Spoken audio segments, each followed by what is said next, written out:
Vamos dar continuidade ao nosso estudo sobre sentidos e percepções, as janelas e portas da alma. Além desses sentidos externos que nós já mencionamos antes, e reparem que na realidade os 5 sentidos, eles são dezenas de sentidos diferentes, podemos dizer centenas, até milhares de sentidos diferentes, existem também os sentidos internos, chamados de interoceptores ou proprioceptores, ou seja, captação de informações do interior do organismo ou do próprio organismo. Por exemplo, temperatura. Nós temos sensores térmicos espalhados pela pele, responsáveis por captar temperatura, mas nós também temos internamente. Nós sabemos quando nós estamos com febre, quando a temperatura interna está elevada. Existe a percepção de calor e a percepção de frio. Observem bem, não há sensores captores de temperatura. Existem sensores para captar calor e sensores para captarem frio. Esses sensores podem ser esteroceptores também, além de interoceptores, podem ser esteroceptores, ou seja, localizados na pele. Temos ainda terminações responsáveis pela sensação de dor, então são sensores dolorosos. Eles podem ser epiteliais na pele e somáticos, principalmente nos músculos, ossos e secundariamente em vísceras internas. Reparem que nós sentimos muito mais uma dor orgânica do que uma dor num órgão interno. Por isso que muitas vezes a pessoa pode apresentar uma enfermidade no órgão interno, mas pelo fato de que aquela enfermidade, de modo geral, não produz a sensação de dor, normalmente a pessoa só vai descobrir que tem enfermidade naquele órgão interno muito tardiamente e muitas vezes quando aquilo já é um mal irreparável. Ainda quando falamos dos sentidos, é muito importante entender o sentido de sinestesia mecânica, relacionado a movimento mecânico, a posição mecânica. A sinestesia mecânica é captada principalmente pelo vestíbulo, que é a parte interna do ouvido, e também por sensores articulares, ou seja, sensores localizados principalmente nas articulações ósseas. Dentro da sinestesia mecânica, nós temos que destacar a percepção vestibular, de vestíbulo no ouvido, responsável por captar o nosso equilíbrio corporal, a aceleração linear e a aceleração de rotação. Ou seja, percebemos nitidamente quando algum objeto, ou nós mesmos principalmente, estamos realizando um movimento de deslocamento e aceleração no sentido de comprimento ou no sentido rotacional. Existe ainda a propriocepção, que é a percepção de qualquer coisa interna no organismo.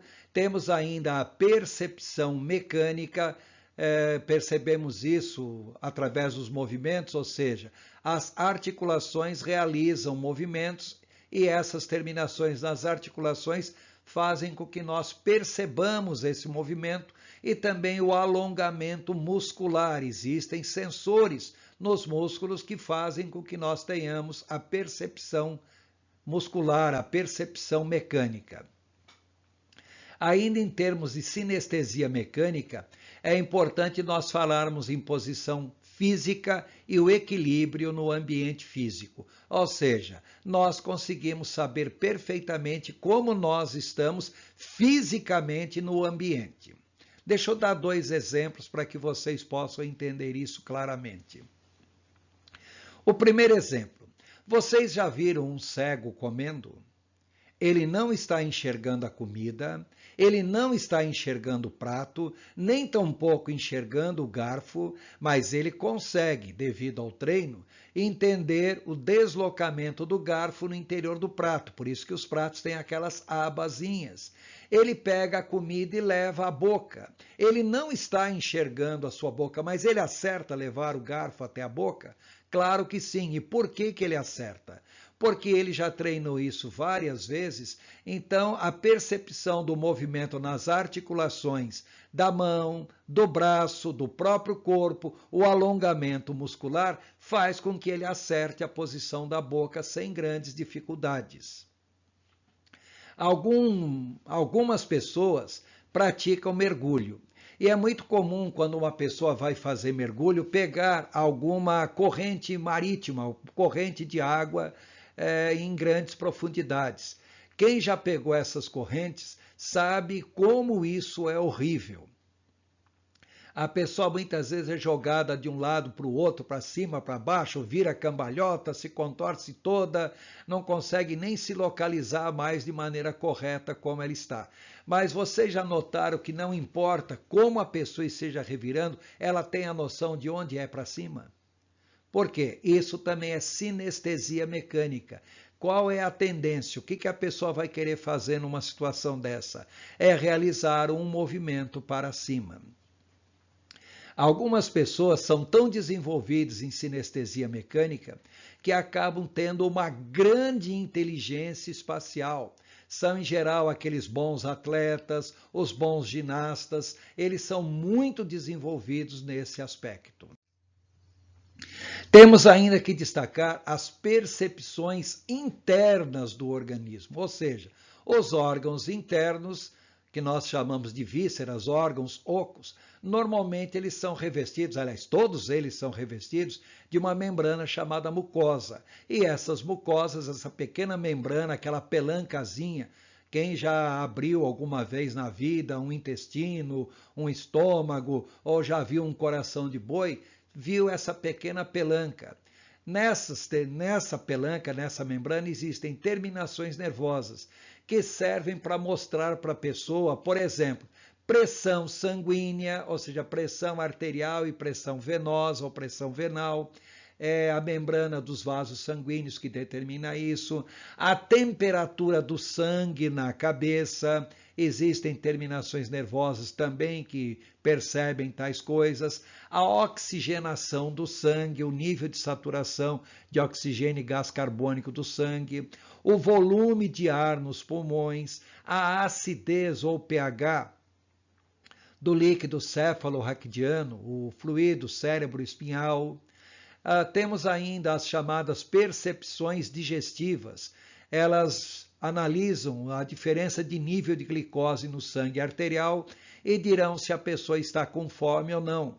Também tem a pressão osmótica, fará com que a pessoa diga se está com sede ou não, a sensação de que o estômago está cheio ou está vazio, sensação de náusea, de azia, a pressão na bexiga para dizer que nós devemos urinar. Temos ainda que destacar a dor somática, a dor no corpo. Então, existem terminações nervosas, ou seja, sensores musculares e ósseos, e também nos órgãos internos, a chamada dor visceral. Então, são os sensores das mucosas dos órgãos ocos. Então, tudo isso é para que vocês percebam que existe uma relação muito grande de sentidos. Não são apenas aqueles 5, como os gregos criam, e nós crescemos a vida toda crendo nos 5 órgãos do sentido. Não. Existem órgãos do sentido, mas existem sentidos. E os sentidos são milhares, são milhões na realidade. Todas essas informações vão para áreas da cabeça chamadas áreas de projeção primária. Ou seja, as informações chegam isoladamente. Uma vez que chegaram isoladamente, elas são devidamente identificadas e depois encaminhadas para áreas de associação secundária. Nessas áreas de associação secundária, as informações são combinadas e faz com que nós tenhamos uma percepção daquele sentido. E daí vai para uma área de associação terciária, onde aquilo é associado a certas experiências pessoais que tivemos ao longo da vida, aonde a mesma sensação pode ser interpretada de maneira diferente. Um exemplo. Vamos imaginar 3 pessoas A, B, C. A pessoa A se dá muito bem com a B, mas a pessoa A não se dá bem com a C. e de repente a pessoa A fala algo que tanto a B como a C perceberam, ouviram o que a pessoa A falou. Ora, como a pessoa B se dá bem com a A, aquela fala da pessoa A pode ser entendida como sendo algo bom. Agora, como a pessoa C não se dá bem com a mesma fala que ela ouviu, que a B ouviu, e a pessoa C ouviu da A falando, a pessoa C vai entender como algo extremamente negativo. Ou seja, nós estamos falando agora da relação dos sentidos com as percepções. Então, a palavra perceber vem do latim percipere, que quer dizer apoderar-se, adquirir, distinguir, identificar, interpretar de maneira racional. Então, os sentidos esteroceptores, ou seja, as informações que captamos do meio ambiente, essas informações normalmente são plenamente conscientes. Porém, os sentidos proprioceptivos e interoceptivos são inconscientes, ou seja, o nosso organismo está trabalhando, mandando informações para o nosso sistema nervoso central, só que nós não estamos nem um pouquinho preocupados em entender essas informações, porque elas são inconscientes. Agora entendam. Os sentidos, em especial os esteroceptores, que são conscientes, e já que eles são conscientes, eles estão sujeitos a condicionamentos, a formatação, a treinamentos socioculturais. Todos os sentidos estão delimitados ao foco. Por exemplo, você está sentado agora ouvindo ou assistindo essa palestra. Você deve estar usando roupa. Você está prestando atenção na sensação da sua roupa no corpo? Claro que não. Agora, se você, em dado momento, parar e tentar focar a roupa no seu corpo especificamente, você vai sentir um apertozinho da roupa em alguma área específica, poderá sentir cócega, coceira em outra área específica. Ou seja, os sentidos, além de serem condicionados por fatores socioculturais, eles também são delimitados pelo foco, pela atenção que nós damos àquele sentido e pelo juízo de valores que nós fazemos àquele sentido. Por exemplo, enxergar uma pessoa nua é bom ou ruim? Bom, não é bom nem ruim, é algo perfeitamente normal, porque enxergar aquilo faz parte da visão. Agora, depende quem nós estamos enxergando como pessoa nua. Se estamos enxergando a pessoa com quem nós nos casamos, isso não tem nada de negativo. Mas se estamos enxergando uma pessoa com quem nós não temos ou não deveríamos ter essa liberdade de enxergar a sua nudez, isso automaticamente pode trazer em nós uma sensação de reprovação, porque nós estamos falando em juízo de valores.